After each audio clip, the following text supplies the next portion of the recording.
The ceasefire is decided between two DGMOs. And that's it. Means I don't see the role of anyone else. How did this particular information get leaked out to the Americans that they tweeted before we could announce this? So friends, you had this master class on Sindoor. I think there's hardly any aspect which has not been covered. And I open this now for any comments and questions. So I take a few questions together. Kindly keep it short so that we can take more. We'll have about half an hour of answering. So I'll start with Yogi.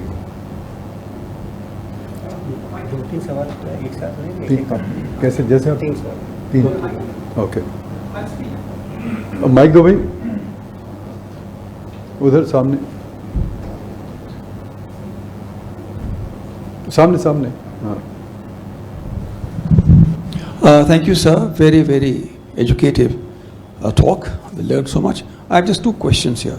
One is that this is the first time during Sindoor that the commercial satellites actually were deployed over that area of operation, even before the actual operation began. Planet Lab and so on and so forth. So I'm wondering how it is that Pakistan was not able to acquire the situational awareness because of the fact that the imagery was commercially downloadable on both sides. And to that extent, perhaps it compromised our capability because the Pakistanis also would be knowing as to what we are doing. That's one question. Also, of course, the satellite, feed from the Chinese satellite might also be received by the Pakistanis. The other question, of course, is the larger one. You take Ukraine into Gaza, for example. Gaza, Iran conflict. So you have a combination now of missiles and drones being used. Basically, they neutralize their defense systems of the, let's say, something like US or, in this case, Ukraine by Russia. So the question here is that now that we take into account the Chinese also developing this drone capability with situational awareness embedded into them, how are we actually preparing ourselves to face that kind of a combined, let's say, this kind of a situation, this combined approach, to, let's say, to target our air defense? Thank you. Okay, yeah. Thank you very much for a very enlightening and informative presentation. My one question is, which was also a controversy, India lost some aircrafts. There were some Indian Air Force aircraft shot down, and till date we never have learnt what is the reality. If you can kindly explain. Okay. Yes. Yeah. Okay, there.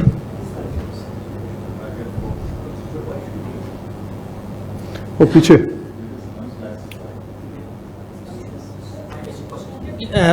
There is a perception that Pakistan was gaining a lot of leverage because of these Beidou navigation satellites of navigation system of China. It was able to track down the Indian basically combat aircrafts. So, and my second question is that why is basically Operation Sindoor is still continuing, because Indian government is still saying that it is still ongoing because it wants to prepare for the future, conflicts. So, any, thoughts on that? Okay. Terrorism is not over, and hence Operation Sindoor continues. That's a short answer to this.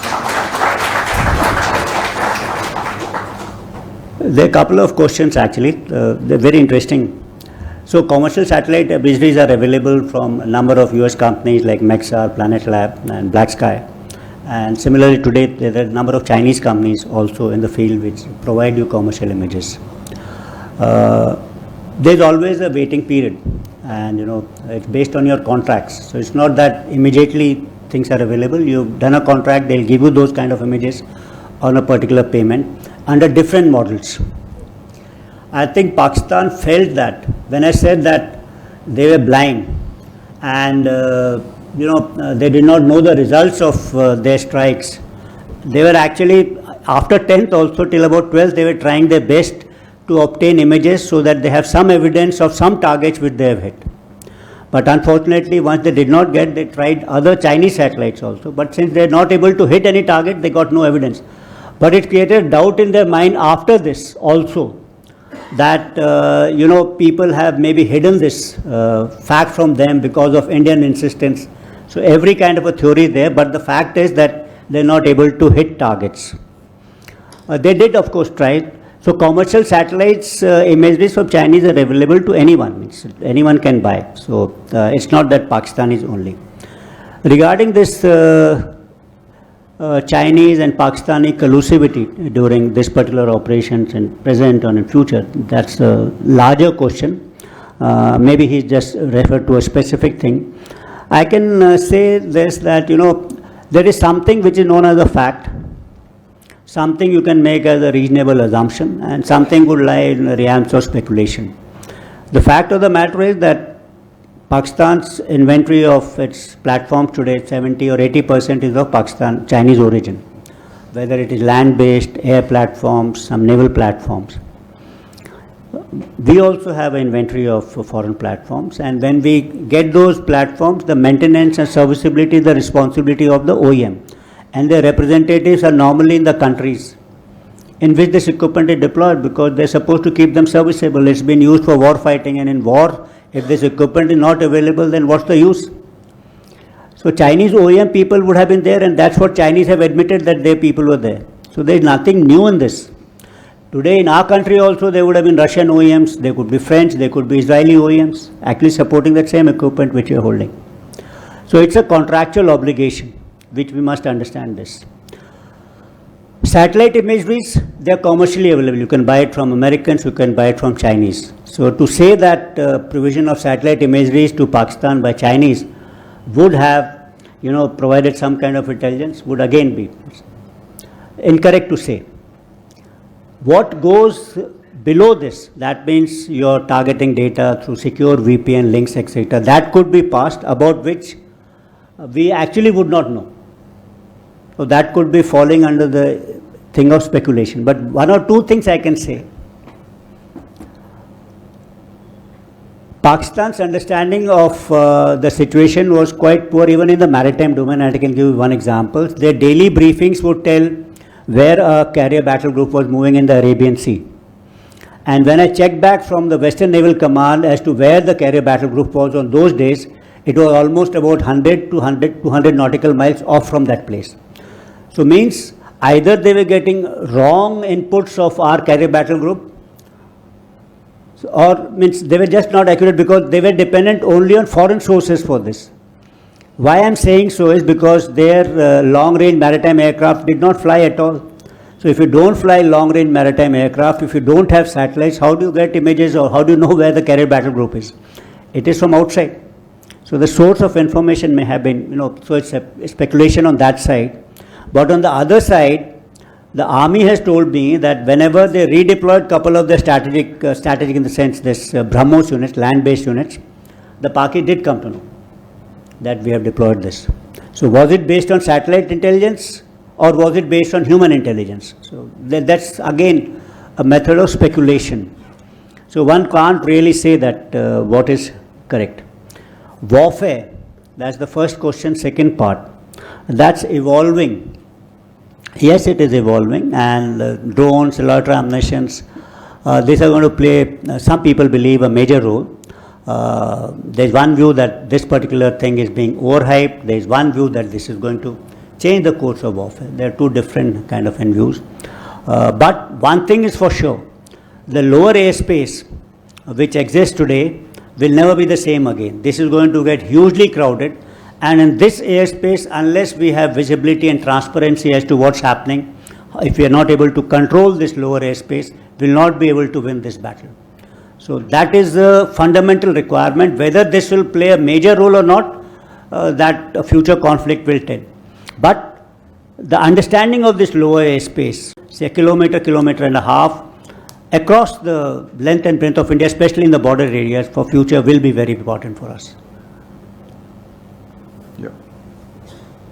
That's Thank you, sir, for excellent information you provided on Operation Sindoor, sir.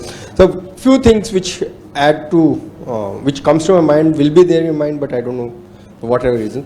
A nuclear threshold was reduced for my understanding, in addition to whatever you said, is the successful attack on the Noor Khan airport, where their nuclear control units were there. And Kirana Hill, whether we hit intentionally, unintentionally, leave that speculation out. I don't want to go into that. But that does give a fear that now next time it may be hit there also, even if we are not hit intentionally. So that bring the threshold down. Drone warfare will be a new part, and weapon export will, of course, of India has gone up after Operation Sindoor. Thank you, sir. Okay.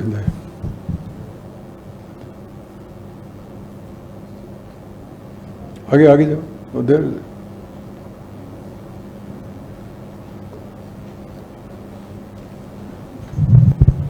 Sir, over here. Sir, after the Pakistani AWACS was shot down, did Pakistan get one almost immediately from Turkey? Okay. Pradeep.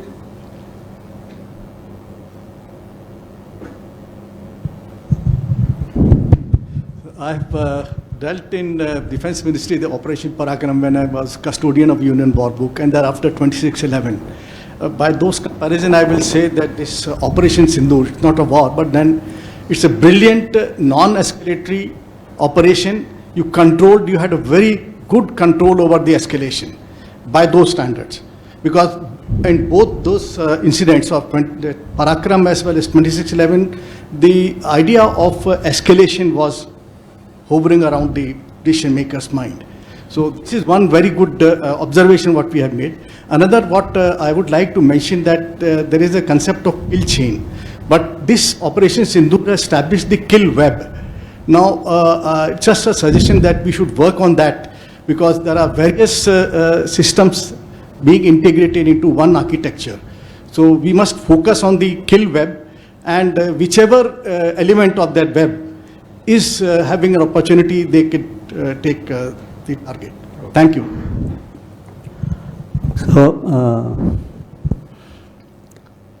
let me say, kill web is part largely of a non-contact kind of an warfare. So to say that in future there will be only non-contact warfare will be entirely incorrect. So it's going to be a combination of contact and non-contact. We have borders which are disputed. So since it is land is involved, so obviously there will be contact warfare. So we have to be prepared for both kind of a conflicts. The challenge for future conflicts is that contact warfare develops and is done in a certain time frame, and non-contact is done in a few minutes or hours. So there's a huge time differential. For contact warfare, you will have to understand, you will have to deploy, mobilize, you will have to deploy, you will have to posture, then phases of your attacks, etc. will happen. That may go on for about a week or 10 days or maybe more. Whereas non-contact, kill web, kill chains, etc. are slightly different. What kind of a strategy is to be adopted, what kind of a capability is to be created, that the services are looking at this doctrinally also and capability wise also. So we are looking at all these things because right now warfare by itself is a cusp of major change. Major change are going to come in how we're going to fight in future tomorrow. So that I think is a major change. I think we should not take the nuclear angle very lightly. So it's a serious challenge. So we should ensure that in fact nuclear targets are taken out from conventional targeting, and one have to be careful in future. And that goes for both the sides. So there cannot be such kind of a mistakes. It creates a error actually and miscalculation from either sides. And in this time of when I said that how my time was involved, there is heightened tempo, heightened state of operations in which you have to take operation decisions. You must just take a wrong decision. You may be tempted to take a wrong decision. So that should not happen. One should to be very, very careful. Regarding this question of AWACS, that was based on our technical inputs based on radar, which Air Force has claimed. That was a thing which we have claimed. And why this delay in announcing this? Because I think the Air Force are looking at firm evidence from our sources inside to give some evidence of this debris, etc., which didn't come, so they had to come out with these technical details later. Yes. Sir, allow me to speak in Hindi if I could. बचपन में पढ़ते थे पृथ्वीराज चौहान ने मोहम्मद गोरे को 17 बार माफ़ कर दिया था, फिर बाद में क्या हुआ सबको मालूम है। तो ऑपरेशन सिंदूर में भी लगता था कि 5 दिन जब India was going ahead so much, तो we could have done few more days and take care of the problem, you know, for long time. तो क्या हो गया, कराची से में कर देते या कुछ नेवी को यूज़ करके कर देते? ठीक है, रुक जा, जस्ट वन मोमेंट। या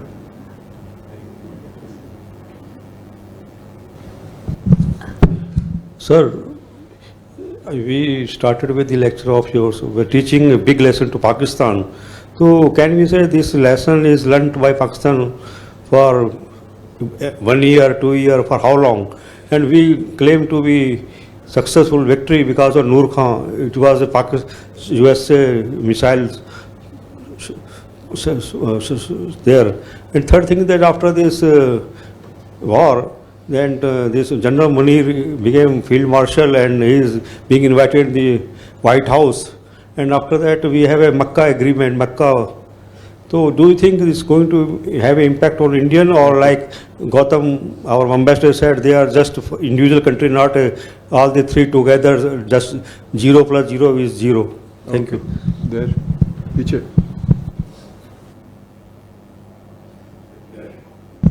Good evening, sir. First of all, congratulations on your phenomenal 49 plus years of military life. And we just recently saw the release of the Discovery documentary bringing the Operation Sindoor in the public domain. And although the tactical lessons are clear, but there is an talk about a mentioning about a call from Vice President J.D. Vance before the ceasefire. If you could throw some light on it. तीन हो गए। सो पहला जो आपका सवाल था कि हमारे युद्ध के जो ऑब्जेक्टिव्स थे वो हमने डिसाइड किया था टेरर टारगेट थे। जब वो अचीव हो गए तो we knew that Pakistan will respond and we will be able to win. So we wanted to have a decisive victory in this short time.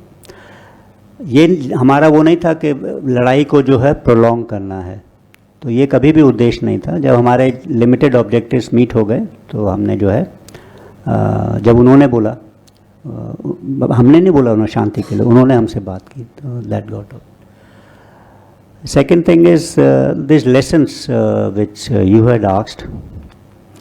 Armed forces are only one instrument of national power, there so many other instruments. So the armed forces may have taught a lesson, but there are other instruments of power which also government has operationalized, is held the IWT in abeyance. That should put in some sense into Pakistan.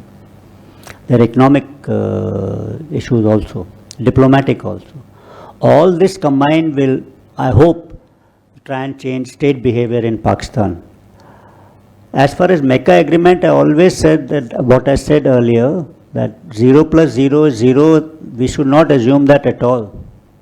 As a military man, you should be able to always think that the threat is high, and it means plan for the worst but hope for the best. That's what in the military this is. So you must assume that this is a challenge against you and must prepare accordingly in the military domain. That's important. And what was this question? The last one you said? Huh? J.D. Vance. See, I can only talk about this particular ceasefire, what happened in the military domain. I told you that they picked up the phone at about 9:30, spoke. We chose our own time. The DGMO said he's not available till about 3 o'clock, and then 3 o'clock he said, and then we decided at 5 o'clock. So the ceasefire is decided between two DGMOs.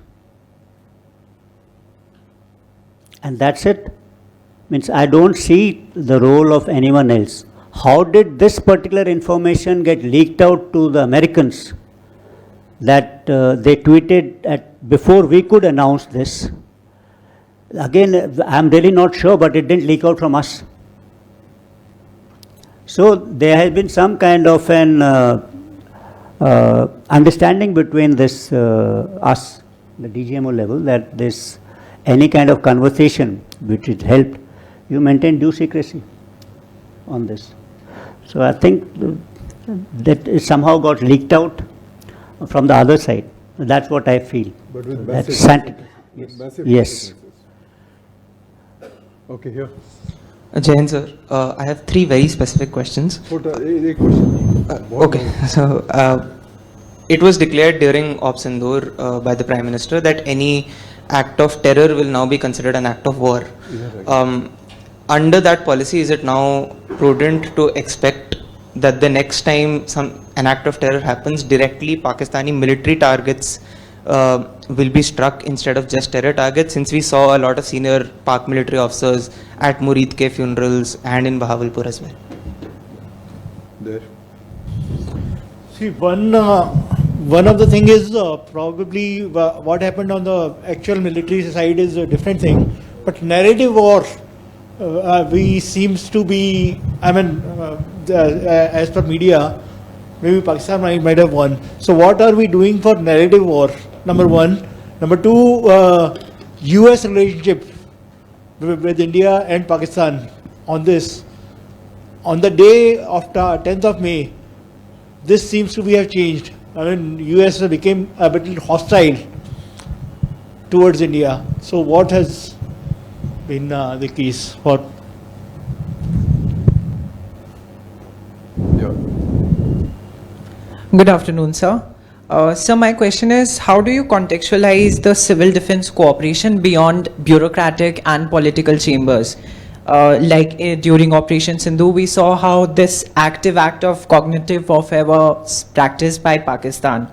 So this blurs the line between rigid army institutions and the civilians that took part in actively resisting and countering that. So how are civilians integrated in this larger plan of defense, if they are?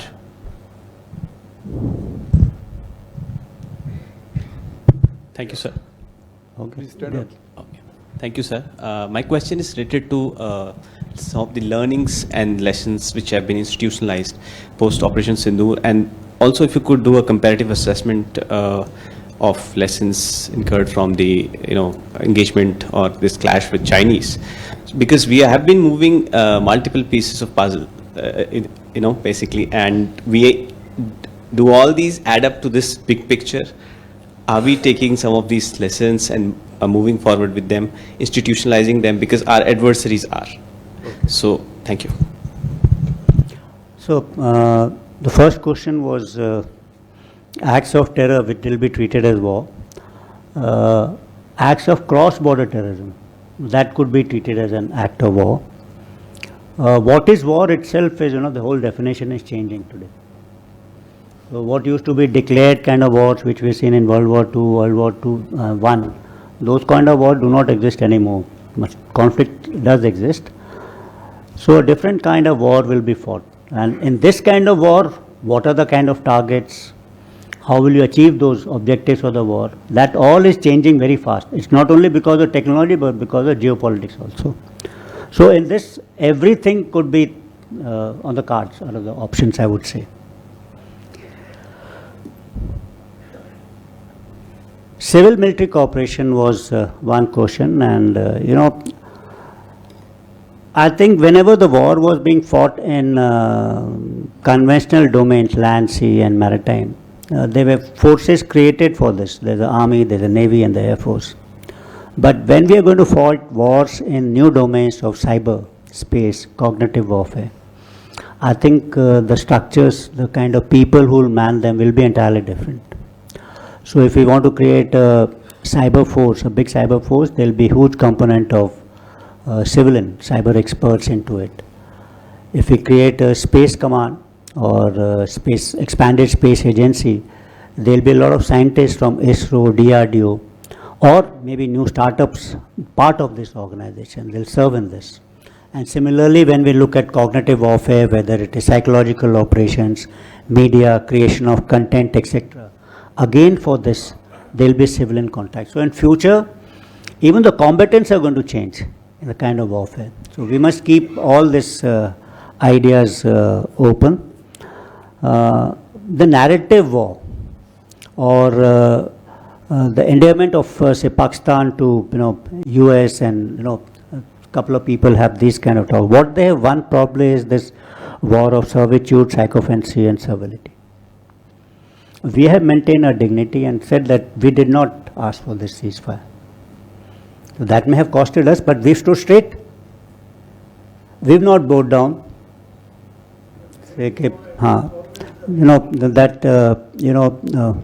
Nobel Peace Prize and things like that. We didn't go in for that. But a connected question here would be, how did our media cover this? What was, it was plus minus for our people? This media and perception management, or information warfare, cognitive warfare, as it will be fought, or it's called now with various kind of names, is again a kind of an evolving concept. Whether armed forces will be part of it, they should drive it, I'm not very sure. Our job is actually to create facts. The narrative can only be built on facts. So that is one important job. Should we create contents for media warfare in future? Do we create capabilities in this particular field? That we have to see, because in this particular operation, the media war room was opened by Minister of Information and Broadcasting. They are supposed to deny it. Obviously, there are gaps. By the time news is breaking out because of in social media or in Pakistani or our media, which could be false, which could be planted, to understand that and deny that, it was obviously taking a lot of time. So conventional methods of this probably will be, if you want to use that, you will be handicapped. So tomorrow you will have to automate these kind of things. The armed forces on their part have understood this problem, and they're trying to meet these challenges for the future. Okay, there. Oh, sorry, after you. Then. Jai Hind, sir, I'm Shailesh from National Defense. May I request you to please talk about the collateral damage or the casualty which we suffered, especially the political controversy which was created lately about the martyrs, about their, this casualty being hidden by the Defense Ministry. This is very important. I don't want to litigate, but in case we can take the second one, Deputy Chief of Army Staff, Rahul Singh had said that the Chinese were in active collusion. They were providing the real-time intelligence. Since you said something else, so just want a clarification. Okay, thank you, sir. Sir मैं हिंदी में प्रश्न पूछने में ज़्यादा सहज हूँ. तो sir जितना पाकिस्तान को विदेशी सहयोग मिला, वो भारत की नीति उसमें कहाँ पिछड़ गई, और क्या हमें ये आत्मनिर्भरता की ओर नहीं प्रेरित करता? Okay, there's some hand I saw there. Yes, there.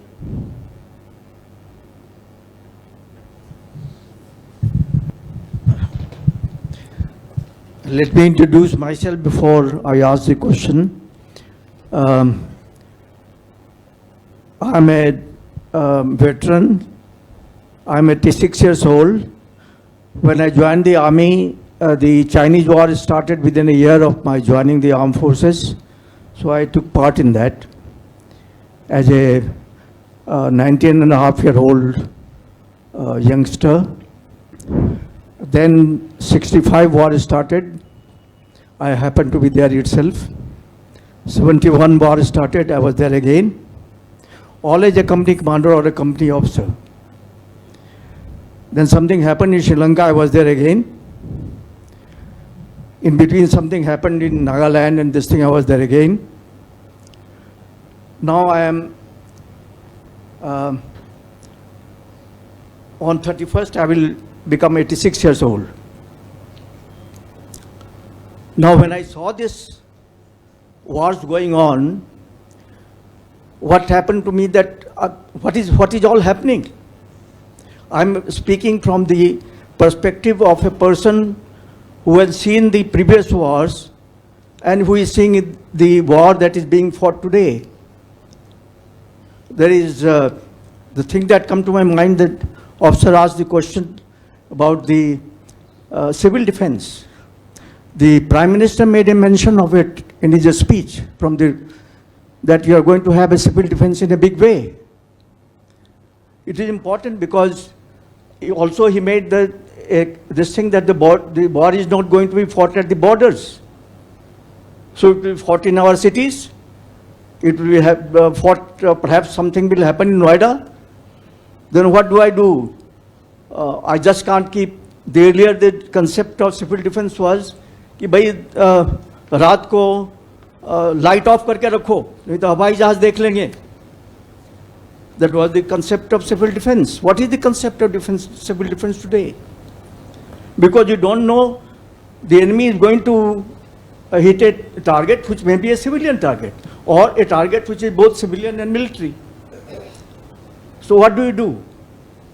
So these are the thoughts that coming to persons outside, even amongst the community, armed forces community who have retired a long time back, and they think about it. Ki what's happening? They see the world has changed so much.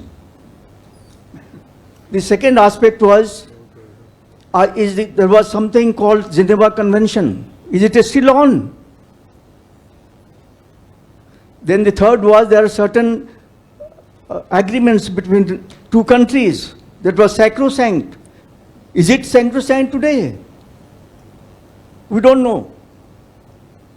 So we are confused. Your thoughts on this, General Chauhan? So that was the last question. I will round up after this. So short answer to this question which was asked in Hindi, that Atmanirbharta is a requirement of the future. Atmanirbharta not only in defense manufacturing, Atmanirbharta in our thoughts, in our ideas, our own kind of understanding of how things are changing, how our world is changing, how warfare is changing, our own Indian strategies, tactics. I think that's important. All this is important. The casualties which we suffered, obviously every soldier we lose is important, especially from the point of view of the family of the soldier. I'm not trying to trivialize it, but considering the context of this particular operation, these 4 or 5 casualties happened during the Trans-LC fire. And this Trans-LC firing, of course, there's been a ceasefire on since 2023, I think. But before that Trans-LC fire, people would get injured. So in this, there was a heightened Trans-LC firing for those 4-5 days. And obviously, such kind of casualties are expected, and no one denied this. Actually, no one asked. The issue is that no one asked because everyone thought that it was too less considering the scale of this operation. So it only came about later. Chinese help I've already kind of covered, sir. To your last question again, sir, that firstly, let me wish you a happy birthday in advance, 31st of August. So you're completing 86.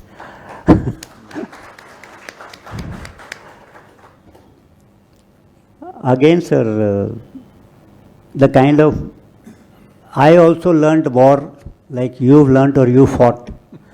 But now, at this stage of my life, we played out a war which was entirely different. Now, whether such kind of wars will happen in future, maybe this is a direction, but I'm not very sure, and I cannot say conclusively that all wars will be like this only. But certainly this is a direction towards which we are moving, in which the battlefield space is expanded exponentially. So people in Noida, there is no front, there is no rear, means there is no depth, etc. of battlefield, there is no linearity in warfare. So all this is changing. This is a different kind of a concept. Air defense will be becoming a major challenge because all strikes, etc. will use the medium of air. Lower airspace, and lower space till about 100 kilometers. This is going to be the contest of future. Prime Minister has already said that we need to have some kind of a Sudarshan Chakra to protect this. So work is on towards it. But such kind of war will require everyone's participation. They will get involved into it, even if it affects them. So as citizens, we must be aware as to what's happening. These are different kind of challenges which the nation will face in future. Thank you. So thank you very much. I think your talk has certainly raised a lot of awareness about how the warfare itself is changing. And we are living in a period of massive change. And I think it won't be very easy even for the military planners to plan for the wars about which we know very little how they are going to be fought. I think that's the point that you made. Because of the changing nature of a battlefield, the multi-domain nature, and even defining victory. What is it that we define victory as? And I think the point that you made that these wars are going to affect everyone, and everyone is in a way a participant. And citizens have to be aware. So there has to be kind of a dialogue. I think this dialogue has helped that citizens would understand better. We always think war ho raha hai, armed forces are fighting and we are sitting here. But actually that is not the case. There are so many other factors and external players. You also talked about nuclear risk reduction. You talked about the exit strategies and all that. But I think what was very revealing and not many people knew till you told us that how it was all planned. This is those 23rd to 6th. So that you gave us a glimpse as to what was happening at your level, at political level, at the level of services.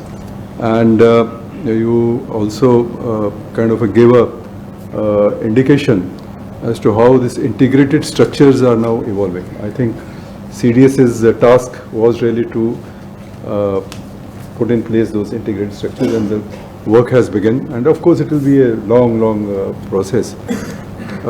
And we have to integrate our structures for a war. We don't know what kind of a war it's going to be. But it's for everyone. It's, I think, a strange situation.